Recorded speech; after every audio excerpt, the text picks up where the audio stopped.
It is extremely important to me that the stories we share are authentic and that we strive to tell both perspectives. I've been a local to this remarkable island 3 times and a tourist too many times to count.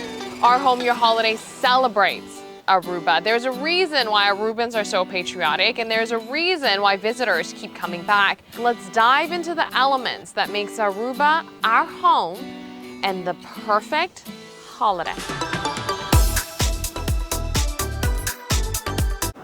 Hi everyone, and welcome to a very special edition of Our Home, Your Holiday. I'm your host, Yento Liu.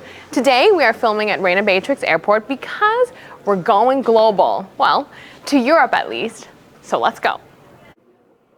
Our first stop on this mini European tour is Amsterdam. I was lucky enough to catch the moment our KLM plane landed in Aruba. Before we go any further, I want to make it clear that this trip is not sponsored by KLM or any of the hotels or vacation rentals that I may be mentioning by name. I just want to authentically share my travel experience with you. My traveling companion for this trip is Brian, who is my husband. I want to take this time and thank him for being a wonderful researcher and planner since he curated our entire 2-week itinerary in Europe. After a few movies and perhaps some reality TV later, we've arrived in Amsterdam. Still pretty cold for this time of year, but all normal. We chose to stay at Hotel 28 for our brief stay in the Netherlands. It is a quaint boutique hotel with 67 rooms total. It's been a long journey to Europe, but we are here. Our first stop is in Amsterdam, Netherlands, and I'd like to share some travel trends that I have yet to see that's hit Aruba. We're gonna start with how I got this glass of rosé. Now, this may look like a typical hotel lobby bar, but there is one very unique aspect to it. Welcome to an honesty bar where you serve yourself and where you are also entrusted to report exactly what you served yourself. Coffee and tea are complimentary, but when it comes to sodas, juices, and alcoholic beverages, it is up to the guest to be honest and fill in what they had on a card and drop it into the jar so what they consumed can be charged to their room. This bar has all the fixings from hard liquor to beers and even ingredients to make your own craft cocktails. There is no supervision at the bar at all. It is up to the individual to be honest. So I grabbed myself a wine glass, opened the fridge to a bottle of rosé, and poured myself a generous serving. Cheers. I am on vacation after all. Afterwards, I marked it on the designated slip of paper and dropped it into the jar where it gets collected at the end of the day. When I checked out, everything I reported from the honesty bar was on my bill. Elise and Elke are both receptionists at Hotel 28. We hear from them firsthand on the concept and why they think it works. So we work with an honesty bar, so that means that we put the trust, the faith in our guests. So we trust them on picking their own drink and writing it down on a little note, and then we can book it to the room. We do that by having a little note. So there's a little note on the side of the bar where the guests can write down what they had for a drink. And anytime that we see the note laying there, we'll pick it up and we'll book it on a room, or if we're really busy, we do it at the end of the day. Elise says the honesty bar simply makes sense for both the hotel and the guest. It's not convenient to have somebody standing there the whole day. So I think it's really convenient for the guests, so they can do it themselves, and it's kind of a self-service way, but also for us because we don't need somebody to stand there the whole day. And if the guests do have questions or do want us to make a drink for them, we can always do that. This unconventional bar setup can work, but it does come down to the demographic. So far I haven't. I know that not everybody might be honest all the time, but I do believe that our target group is the right group of people to have faith in. And who is your target market? So we have a mixture between long stay, corporate, and leisure guests, about like 30%. Elke says it may be inevitable that something ultimately slips through. I think it works until now. So I don't know which people didn't how do you say it? Like, I don't know if people grabbed something and then didn't write it down, but I think there will be people that will not do it. But I think we have to trust people that they will. But with that being said, though, trust and honesty can go a very long way. A lot of things wrong in the world right now, and I think if we trust people a little bit more, it will be a much more beautiful world. There you have it, an honesty bar. Now, one of the must-dos while traveling is eating well. There is no shortage of exceptional food in Amsterdam. So many diverse choices. Of course, their signature is cheese, but the street food is also pretty popular. Whenever I travel abroad, my first craving is very specific. There is always one cuisine I'm in search of whenever I leave Aruba because I can't seem to find it on the island, and that is Vietnamese. I walked into the very first Vietnamese restaurant I could find, and it was called Little Saigon. Some people call this pho and others call it pho, but nonetheless, it is one of the best things to eat on a cold day. And that is this Vietnamese rice noodle soup. My husband ordered the curry, and it was also very tasty. Switching gears to something a little more sentimental. Fun fact, if you live in Aruba long enough, you will most likely have friends who moved to the Netherlands, meaning reunions are inevitable whenever you visit the country. My husband and I both have people dear to our hearts residing in Holland. Everyone you see here has lived in Aruba at one point or another. Some of them lived for a few months, others a few years, and for one or two of them, it was decades. Whether they lived on the one happy island briefly or for a long time, one thing is for sure.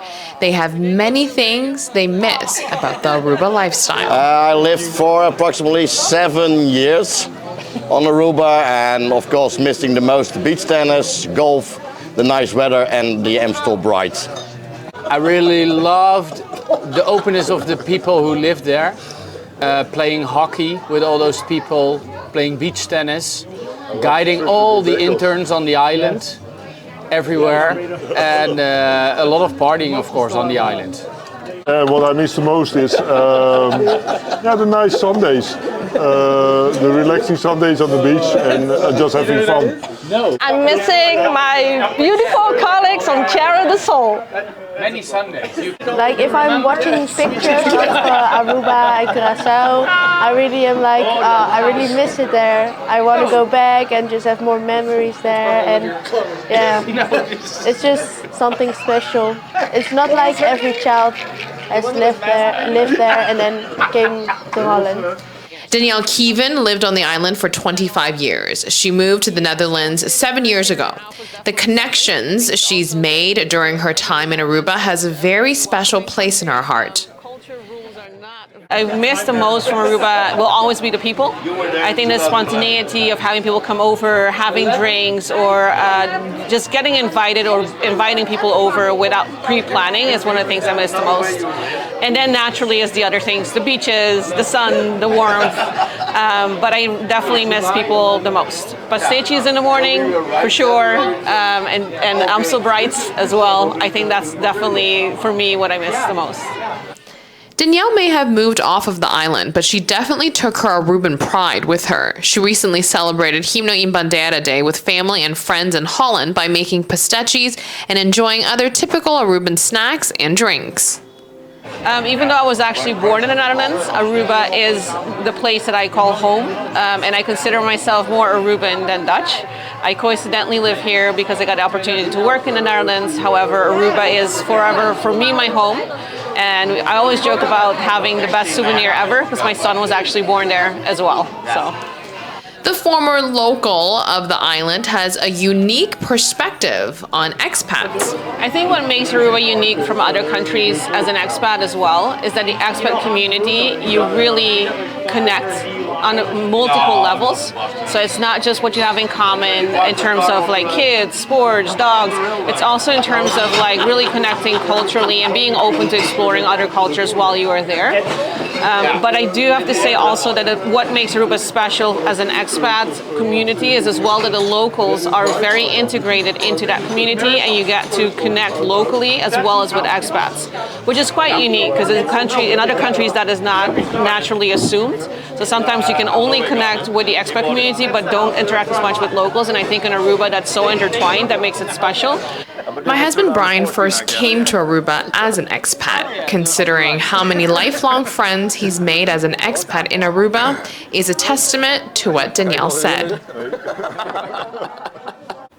So the Netherlands was absolutely fantastic. Right now we are at Schiphol Airport. I don't know if you can tell, but it's been snowing all day here.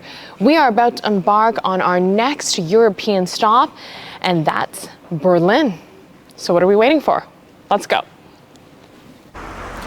Welcome to Berlin, the capital and the largest city in Germany by both area and population. Its 3.7 million residents makes it the European Union's most populated city. While here, we stayed in the area of Kurfürstendamm at an NH hotel. A bear is the traditional symbol of Berlin, so you'll see merchandise in the shape of this animal across the city. Berlin is home to the Holocaust Memorial. It consists of a 19,000 square meter site covered with more than 2,700 concrete slabs arranged in a pattern on a sloping field. The site is dedicated as a memorial to the murdered Jews of Europe.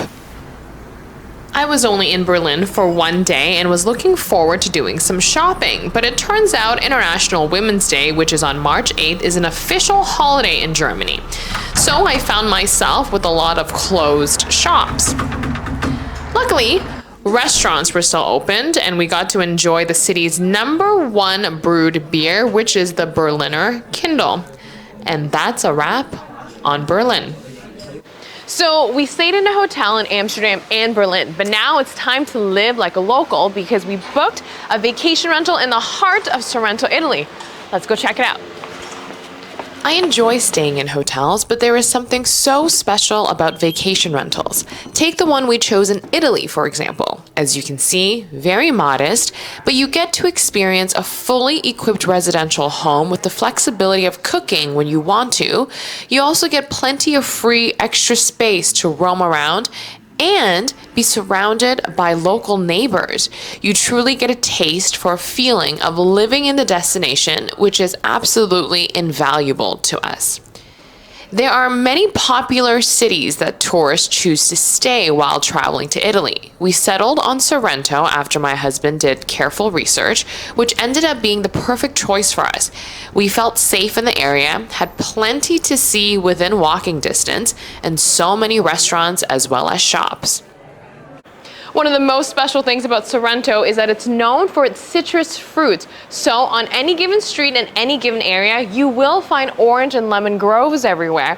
And a surprise to no one, they are very well known for their limoncello. So their drink of choice here is usually their limoncello spritz. Now we did venture off of Sorrento a lot to explore more of Italy, and that is where we caught these breathtaking views. These incredible scenic shots were captured in the Amalfi Coast, Positano, Ravello, Capri, and more. Speaking of Capri, the chairlift in Anna Capri was one of the highlights of the trip. The single-seaters takes you to one of the highest points on the island to take in the cliffs and coastline. We are currently taking a chairlift to the top of Capri for impeccable views.